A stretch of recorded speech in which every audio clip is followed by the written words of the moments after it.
முருகனே செந்தில் முதல்வனே மாயோன் மருகனே ஈசன் மகனே உருகை முகத் தம்பியே உன்னுடைய தண்டை கால் எப்பொழுதும் நம்பியே கைதொழுவேன்னார்.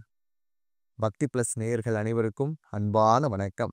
இந்த காணொளியில் நாம் எது குறித்து பார்க்கவிருக்கிறோம் என்று கேட்டால், முருகப்பெருமான் மீது அருணகிரிநாதர் ஓதி உணர்ந்திருக்கக்கூடிய திருப்புகளில் அமைந்திருக்கக்கூடிய திருத்தலங்கள் குறித்து பார்க்கவிருக்கிறோம். எப்படி நாயன்மார்களில் அதுவும் குறிப்பா தேவார முதலிகள் என்று சொல்லக்கூடிய திருஞான சம்பந்தர், திருநாவுக்கரசர், சுந்தரர் சிவபெருமான் மீது பதிகங்கள் பாடி அந்த பதிகங்கள் பாடப்பட்டிருக்கக்கூடிய திருத்தலங்களை பாடல் பெற்ற தலங்கள் என்று கொண்டாடுகிறோமோ, ஆழ்வார்கள் திருமாலின் மீது பால் போன்ற பாசுரங்கள் பொழிந்து அந்த திருத்தலங்களை எல்லாம் மங்களாசாசனம் பெற்றிருக்கக்கூடிய கோயில்களாக மாற்றியிருக்கிறார்களோ, அதை நாம் எப்படி 108 திவ்ய தேசங்களாக கொண்டாடுகிறோமோ, அந்த வழிமுறையில அருணகிரிநாதரால் பாடப்பெற்றிருக்கக்கூடிய திருப்புகழில் 209 முருகனுடைய திருத்தலங்கள் குறித்து அடையாளம் காண்கிறோம். அந்த திருத்தலங்களுடைய சிறப்புகள் குறித்தும் மேன்மைகள் குறித்தும் தொடர்ச்சியான காணொளியில் பார்க்கவிருக்கிறோம். அந்த வகையில் இன்று நாம் பார்க்கக்கூடிய திருத்தலம் எல்லா முருகன் ஆலயத்திலும் சொல்லக்கூடிய ஒரு அருமையான திருப்புகழ் சொல்லுங்க அப்படின்னு ஏகப்பட்ட அடியார்கள் கேட்குறீங்க. ரொம்ப மகிழ்ச்சி. எல்லா ஆலயத்திற்கும் செல்லும் போதும் சொல்லக்கூடிய ஒரு முக்கியமான திருப்புகழ் என்னன்னா 308வது திருப்புகழ். ஈனம் மிகுத்து உள பிறவி அணுகாதே அப்படின்னு சொல்லி திருப்புகழில் அருணகிரிநாதர் சொல்றாருங்க. என்ன அப்படின்னா, ஈனத்தின் காரணமாக குற்றத்தின் காரணமாக வரக்கூடிய பிறவி என்ற பெரும் பிணியினை அணுகாமல் இருக்க 6 திருப்பதியில் உரையக்கூடிய பெருமானை வணங்குறார். இந்த திருப்பதி என்று சொன்னால் நாம நினைக்கிற மாதிரி பெருமாள் இருக்கக்கூடிய திருப்பதி இல்லைங்க. இந்த திருப்பதி என்பது திரு என்றால் மேன்மை, மேன்மை பொருந்திருக்கக்கூடிய முருகன் உரையக்கூடிய பதிகள். பதிகள் என்றால் இடங்கள். அது எது அப்படின்னு பார்த்தா அறுபடை வீடுகள். முருகனுடைய அறுபடை வீடுகள் எல்லாருக்குமே தெரியும். திருப்பரங்குன்றம், திருச்செந்தூர், பழனி, சுவாமிமலை, திருத்தணி, பழமுதிர்ச்சோலை, இந்த 6 திருத்தலங்களையும் நினைத்து ஒரே பாடல்ல அருணகிரிநாதர் 6 திருப்பதிகள் உரை பெருமாளே அப்படின்னு சொல்லியிருக்கக்கூடிய இந்த பாடல். இந்த பாடலுடைய சிறப்பு என்னன்னா, அருணகிரிநாதர் பாடியிருக்கக்கூடிய திருப்புகழ் திருத்தலங்களுடைய 209 வரிசையில அகர வரிசைப்படி 5வதா வரக்கூடிய கணக்கு 6 திருப்பதிகள். 5 ஆனா 6. ஏன் அப்படின்னு கேட்டா, இது ஒற்றைப்படை கோயில்கள் கிடையாது. ஒரே ஒரு கோயிலை மட்டும் சொல்லக்கூடிய வழக்கு இந்த 6 பதிகள்ங்கிறதுக்கு கிடையாது. 6 கோயில்களை ஒரே சொல் குறிக்கிறது. அதுக்கு தான் 6 திருப்பதிகள்னு பேர். இந்த இடத்துல 6 படை வீடுகள் எப்படி உருவானது தெரியுமா? 6 படை என்பதற்கு அதனுடைய சொல்லே ஆற்றுப்படை என்ற இலக்கியத்திலிருந்து வந்ததுன்னு சொல்றாங்க. தமிழ்ல சங்க இலக்கியங்கள்னு உண்டு. சங்க இலக்கியம்னா பாட்டும் தொகையும். பாட்டு அப்படின்னா 8 தொகை, 10 பாட்டு, இந்த ரெண்டும் சேர்ந்ததுதான் சங்க இலக்கியங்கள். தொகை என்றால் 8 தொகை, பாட்டு என்றால் 10 பாட்டு. இந்த 10 பாட்டு நூல்ல செம்பாதியில் இருக்கிறது ஆற்றுப்படை நூல்கள் தான். எப்படின்னு கேட்டா, திருமுருக ஆற்றுப்படை, புறநர் ஆற்றுப்படை, சிறுபான் ஆற்றுப்படை, பெரும்பான் ஆற்றுப்படை, கூத்தர் ஆற்றுப்படை என்று சொல்லக்கூடிய மலைபடுகடா. இந்த 5 நூல்களை தான் ஆற்றுப்படை நூல்கள்னு சொல்லுவாங்க. இதனுடைய தன்மை என்னன்னா, எப்படி எழுதுவாங்க அப்படின்னு கேட்டா, ஒரு புலவன் ரொம்ப வறுமையில இருப்பாங்க.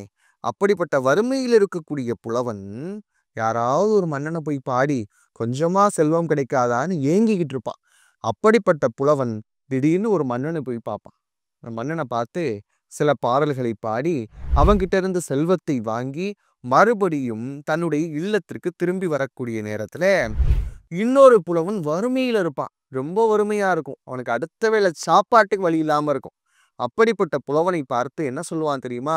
எந்த ஒரு போட்டி பொறாமையும் இல்லாம இப்படி ஒரு மன்னன் இருக்கிறான், அந்த மன்னனை போய் நீயும் பாரு, அவன் மேல ஒரு பாடலை பாடு, அவன் ஏதாவது உனக்கு கொடுப்பான்னு சொல்லி ஆற்றுப்படுத்துதலுக்கு பேரு தான் ஆற்றுப்படை இலக்கியம்.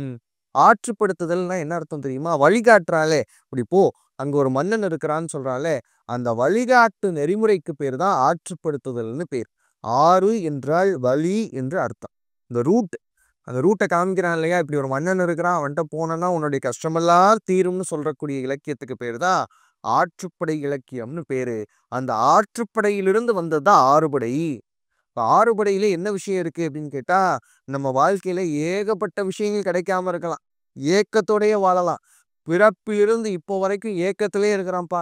அந்தந்த வயதில் கிடைக்க வேண்டிய எந்த ஒரு இன்பமும் எனக்கு கிடைக்கலன்னு ஏங்கக்கூடிய நபர்கள், வறுமையினால் வாடக்கூடிய நபர்கள், தொழில் சிறக்கல, வருமானம் இல்ல, நோயினால பாதிக்கப்பட்டிருக்கிறேன், இன்னும் திருமணம் நடக்கல, குழந்தை பேரு இல்ல, எத்தனை கஷ்டம் இருந்தாலும் பரவாயில்லைங்க.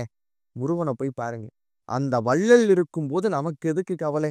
நம்ம வாடிய புலவனாக இருக்கிறது நாம, நம்மை ஆற்றுப்படுத்தக்கூடிய நிலையில் இருக்கிறது, அருளாளர்கள் கொடுத்திருக்கக்கூடிய இலக்கியங்கள், வள்ளலாக இருப்பது முருகப்பெருமான். அதனால தான் ஆற்றுப்படையிலிருந்து ஆறுபடைன்னு வருது. சரி, எல்லா திருத்தலங்களும் முக்கியம் தானே அப்படின்னு சொன்னா, அதிலும் ரொம்ப முக்கியமாக விளங்கக்கூடியது இந்த 6 திருத்தலங்களும். உங்களுக்கு வீட்டுக்கு எது அருகில் இருக்கிறதோ, அந்த திருத்தலத்திற்கு மாதம் ஒரு முறையாவது போயிட்டு வாங்க. இந்த 6 படை இலக்கியங்கள் குறித்தும், இந்த 6 படை வீடுகள் குறித்தும் அதனால தான் திருப்புகழ்ல 6 படை வீட்ல ரொம்ப அழகா இந்த ஒரு புகழ் சொன்னாலே போதும். இந்த ஒரு திருப்புகழ் போதும். 308 குறிச்சு வச்சுக்கோங்க. இது 1 போதுங்க. 6 படை வீட்ல இருக்கக்கூடிய முருகப்பெருமானை இருந்த நிலையிலிருந்தே தரிசிக்க முடியும். அப்படியான ஒரு அருமையான திருப்புகழ் இது. இதுவரைக்கும் திருப்புகழ் திருத்தலங்கள நம்ம பார்த்துக்கிட்டு இருக்கோம். அந்த வரிசையில 5வதா வரக்கூடிய 6 திருப்பதிகங்கள்ல எங்க போயினாலும், முருகனை எந்த திருத்தலத்தினாலும் இந்த ஒரு திருப்புகழை சொல்லி வழிபட்டால் போதும், முருகனுடைய முழுமையான அருள் கிடைக்குங்க. இன்னொரு சில பேர் சொல்லுவாங்க, முருகனை எங்க வழிபடணும் அப்படின்னு கேட்டா, முருகன் சில சமயங்களில் நம்மை சோதிக்க செய்வான், இல்லைன்னு மறுக்கல. ஆனா வாழ்க்கையில் நம்முடைய தலையெழுத்தை மாற்றக்கூடிய வல்லமை முருகனுக்கு மட்டுமே உண்டுங்க. ஏன்னா பிரம்மனை சிறைபிடித்தவன் இல்லையா? தலையெழுத்து எழுதக்கூடிய பிரம்மனை சிறைபிடித்த காரணத்தினால் அயன் எழுதிய தலையெழுத்து மாறணும்னா 6 திருப்பதிகளில் இருக்கக்கூடிய 6 படை வீட்டுல இருக்கக்கூடிய முருகனை, ஏதாவது ஒரு படை வீட்டு முருகனை கெட்டியா பிடிச்சுக்கோங்க. தலையெழுத்து நிச்சயமா மாறும் அப்படின்னு அருளாளர்கள் சொல்லியிருக்கிறாங்க.